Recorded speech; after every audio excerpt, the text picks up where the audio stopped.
Sir David the Bard. I'm coming to you out of Kangaroo City, and the lady that says like she thinks I need one more light. Screw you. You don't know how much light it takes to do this at night. Anyway, I'm gonna hire you. Alpha and Omega got fired, so if you want to be my light lady, that's okay. I'm coming to you from Kangaroo City, and I just had little Jeffrey. He's 12. And he won't make his bed, clean his room. He just hops around and I can't catch him. I just shut the door. And I say to him, you get that room clean or I'm taking the door off. He goes, God, Dad, if you take the door off, you're going to see all this shit in here. All right, I'm just taking the door off. Anyway. Allison down there in Nebraska, she says you guys are all freezing to death out there in the east. And frankly, I don't give a shit. Hey, I lived in Massachusetts, so don't tell me about snow. Don't tell me about snow over the entire car. You got to dig to get to the roof of the car. Don't tell me about putting a match on a key so you can put it in the damn door lock. Don't tell me about windows that are frozen and wipers that will not move. Been there. The Bard has been there.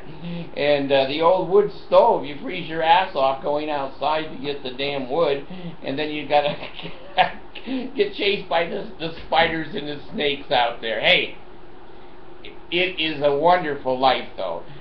When the Texaco or the 76 truck pulls up for your heating oil, and he's got this great big tank on there, it's full. When he's done, it's empty, and you owe $600. Hey, live in the winter, and you're listening to the roof crack because it's going so much snow, and the load on it, you know it's going to come in on the bedroom and in your face. So you got to climb up on the roof and get the snow off because it's too heavy.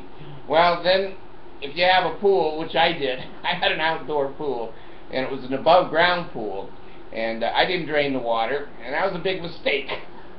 Big mistake. I went on vacation and I came home and the entire neighborhood roads were iced. I went into the driveway, pools laying on the ground. Thousands of gallons of water came out in the middle of the winter. Cars that won't start. Damn, if your battery is weak at 70 or 80 degrees, at 0 or 10 below, it's just going to go and you, God damn, I gotta get to work. You gotta get out in the snow, get the damn jumper cables. Bard's been there. I have empathy for you, so Allison, snuggle down there with Tom. If he doesn't want to snuggle down, send me an airline ticket, I'll snuggle you. That's all I can do. I can just keep you warm. It's very safe now. Anyway, I don't know what I'm going to do with Jeffrey. He talks back, he's got a mouth on him, he won't clean his room, and he keeps saying, I got a life, I got a kangaroo life. I say, hey, you want to continue that life? Get in and clean that room. And he has a habit of taking food in there, and you see milk that's been 3 weeks and it's curdled in the glass, and anyway, I don't want to go into the banana peels or rotten apple cores. Don't want to go there. Just shut the door. Jeff isn't me, by the way. Take the trash, boo. So, anyway, Allison is putting pressure on me because she's coming out here. We're going to get together on March 5th and have some fun teasing the Mormons. I'm going to come up to Utah and catch them on the flight there, and we're going to run around. And she can meet all the kangaroos. Anyway, you wanted something funny. Now, there's not many funny things in the world. I can tell you, the world is a miserable, sad place. And me and you are in it. Now, let me tell you, I got a job. That's about 9,000 of you went right down on the ground laughing your ass off. Who would hire him? God, what kind of a company? What is he, a sit-down comedian? He can't stand up very long. Anyway. And a Diet Coke. Michaela, I miss you. You were supposed to come up last weekend and be with Abby. You bozo, you never even called. Anyway, I got this job. Now let me tell you what it is, okay? It's carrying shit and piss. That's the only job I could get. You remember Jackie Gleason and Ed, what was his name? Oh God, Ed. You all know Ed, whoever. And he worked in the sewer, and Jackie was a bus driver, so they were kind of blue collar. Ed Norton. Okay, so I'm carrying shit and piss. Now, how do I get paid for this? Okay, I go to veterinary clinics, and they have shit and piss in a bottle. I can behave for 2 or 3 minutes, you know that. After 15, the world's on its own. So I walk in, and I have my, oh God, I gotta, he said, whatever you do, don't wear my shirt in your video, oh God.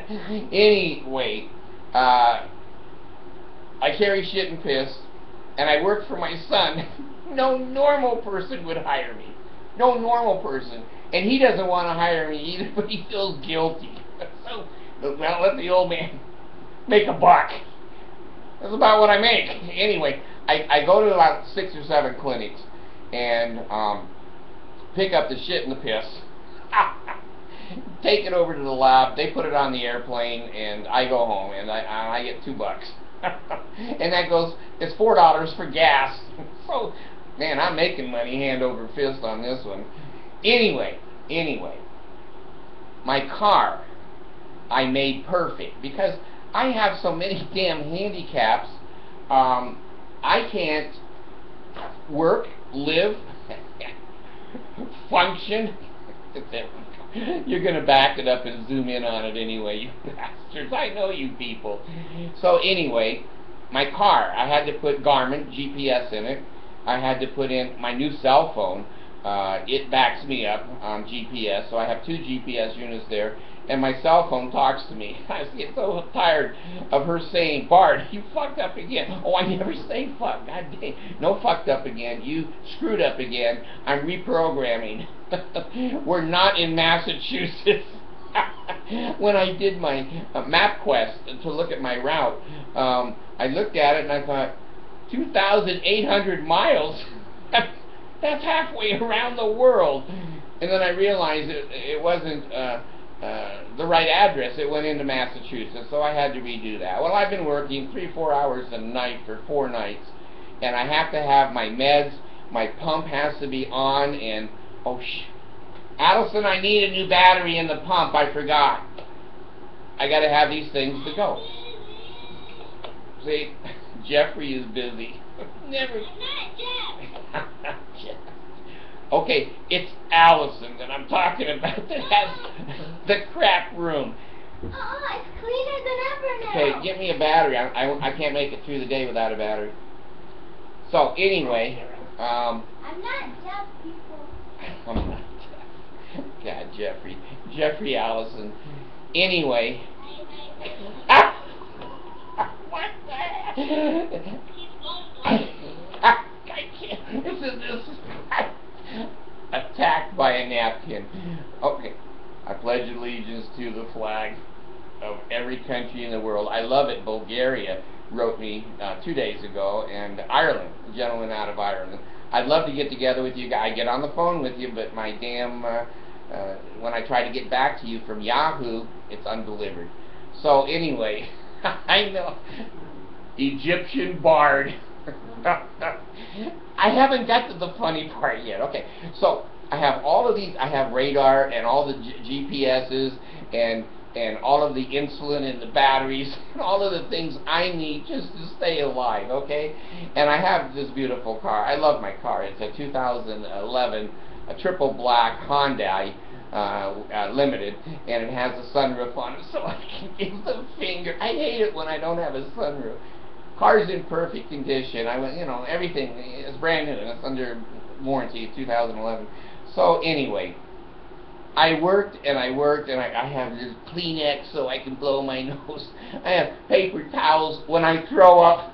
When Dan drove me to train, I just barfed all over. He drives like a maniac, and we don't even slow down. I'm just barfing in my McDonald's cup. I should have left it in his car. Anyway. Now here is the irony. I've been over to the big box store on my phone over and over and over. I finally got it, they had to give me a new phone, and they finally programmed it, and then I lost all of my apps. I had to come home. Now, I had an app in there that was bitching. It was a fireplace, and you can see it, and it was crackling and whatever, and I thought, well, in the winter here in Australia, if I break down and the heater doesn't work, I just turn that little fireplace on and snuggle around it. So, anyway, everything. Dressed perfect, actually took a bath, actually shaved. I didn't put any underwear on, but, you know, well, I don't say those things. Anyway, I'm ready to go, and I'm 30 minutes. Everything is packed in the car. Bags, maps, hand maps. You young people can't even read a damn map. You can't even read a map. That's all we had in the old days. You're driving along as a courier, and one eye on the map and one eye on the road. So anyway, I'm ready. And I'm like 15 minutes, 30 minutes from the warehouse to pick some shit up and then go out on the route. Now, I have to walk into the veterinary clinics, and they're pretty professional. You know, dogs chase me, alligators try to bite my ass. You got to move in there very quickly. And I wear black, so the cats can't see me at night. Can they see it? I think they can see at night. Anyway, I'm attacked by the animals, the birds, the bats. I'm just trying to pick up a specimen and get the hell out of there. So here's what happened to me. I hate to admit it. Now I'm going to go off the subject because I'm going to come back to the subject. Bipolar. I used to work in Hudson, New York at a day care center for elderly people. And we had this guy, Jim. And he'd come in on the bus with 30, 40 other people every day. And we would take care of them. Well, every day Jim got off the bus and the whole front of his pants was pissed. Every day we had to change him, put his underwear, put new pants. We had a whole locker for Jim so that he could stay dressed, and he'd piss those within an hour or two anyway. So I thought, well, you know, I want to have some sympathy and some understanding that, you know, old people, you know, they do lose their continence. So anyway, I got thinking of Jim. And just before I went on my route, I had these sweatpants on. And, you know, when you're fat and your penis is 1/4 of an inch and you're wearing sweatpants, let me tell you, girls, there can be a problem. So I just went to the bathroom, and I got done and turned around, looked in the mirror. I pissed over the whole front of my sweatpants. It looked like Jim. I turned into Jim. I never thought I would be a Jim, but I'm Jim. Now I got a problem. I have no extra clothes in the car, which is stupid when you're my age. And I got to be there in 15 minutes, and these routes run like a clock. And the BART runs like an anvil.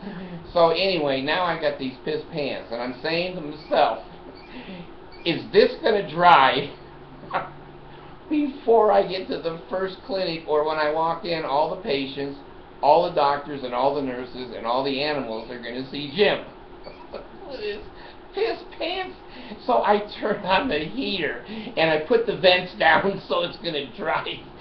And I'm saying to myself, should I go home and get an extra pair of pants, or should I trust that I'll hang my crotch out the window at 75 miles an hour and a kangaroo's not going to bite it and it's going to dry in the wind? So anyway, I decided to come home, and then I looked in the mirror at home, and it was drying pretty good. So I thought, well, I can make it through the day. But when you go into a vet clinic and you've got piss on you, all of the dogs and the cats and the birds and the bats jump on you. They're looking for a good time. They go, hey, there's a walking fire hydrant. So anyway, I go and say, I'm going in the clinic. So I wear the Levi's in the clinic. And I didn't tell the boss this, and it's my first day on the job. Don't tell Dan that I got his shirt, brand new shirt, bitchin' shirt, and pissed down the front of me to represent his company. God, what a nightmare. What a nightmare. So anyway, I'm Jim. I think I'll name this video, The Bard Has Turned to Jim, and you'll know what I'm talking about. But anyway, I am working now, and that's funny just in itself. It is. I got so much equipment on the dashboard. A 747 pod, it would go, this is easy, or this is hard. That's what I meant. So anyway, health and enable, marrow in the bones, strength in the loins, strength, power and increase be upon me and upon my posterity, through all generations of time and throughout all eternity. I can only do one hand, raise to the square or the altar. Oh, pay me, oh, lay me, and hail me. Oh, God, hear the words of my mouth, the true order of prayer. I pledge allegiance to the flag of the United States of America and all the other countries that watch me. 212 countries all over the world. You people need to get a life. Need to get a life. So anyway, don't tear my heart out. Don't cut my throat. Don't. Just leave me alone, Mormons. Just leave me the hell alone and let me be happy. If I want to piss on myself, that's my business. That's my business. So the reason I haven't done a couple of videos there, Allison, is I was trying to get my piss pants off, and you know, I'll tell you a story just at the very end here. When I was in the Philippines, they don't have toilet paper. Now, if you're an American and you don't know that, we're not kind of used to cleaning our butt with our hands. I'm still not used to that because I've never done it. I go. Anyway, we went to a Jurassic Park down in Mindanao Island on our honeymoon, and I just eaten a whole bunch of Filipino food. I got off the motorcycle, and I didn't know there was such a thing as projectile BM. Okay, it looked like a rocket ship trying to take off from Earth. So I ran in the bathroom, and come in. It's my other daughter. What? No more bags. What, for that?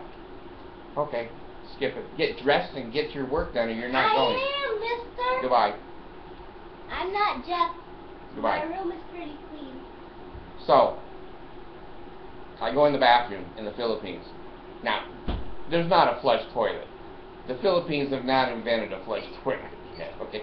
It's a hole in the ground, and there can be snakes and spiders in it. So, when you're sitting there, I worry about the snakes, because they might want to come up and visit my snake. He doesn't want friends. Those kind of friends. So anyway, I get all done, and I look around, and there's no toilet paper. Now, here's the creativity of America. Okay, the Filipinos have this big, like 55-gallon barrel beside the toilet, and they have this saucepan dipper, they call it. And I guess they wipe their ass, and then they take the dipper and put water on their hands. I don't know how you do it. I didn't want to see it, and I don't want to know. It's something that the bar don't know. I usually know everything in the world.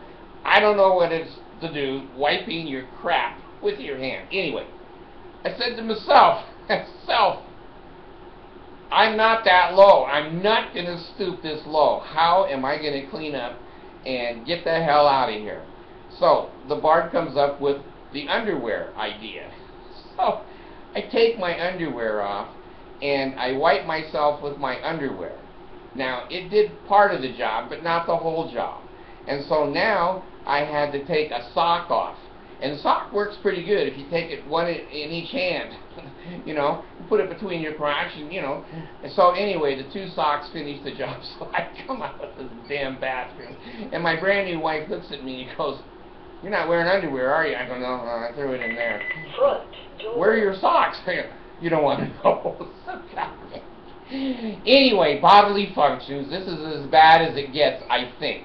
If I start crapping my pants on my route, I do have a, it is a funnel, and it has a hose on it, okay? And you can see I always wear short pants, because I don't, anyway.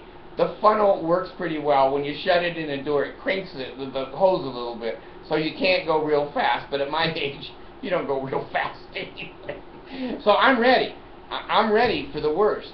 I've got wipes. I've got toilet paper. I've got paper towels. I got so much shit in that car, I can't even get the specimens in. I just have to duct tape them up on the roof, and they're waiting up there to go to the lab. So anyway, wish me luck. And don't put pressure on me to do videos, because there's just nothing funny in this world. This world is a miserable place. This Bart is gone.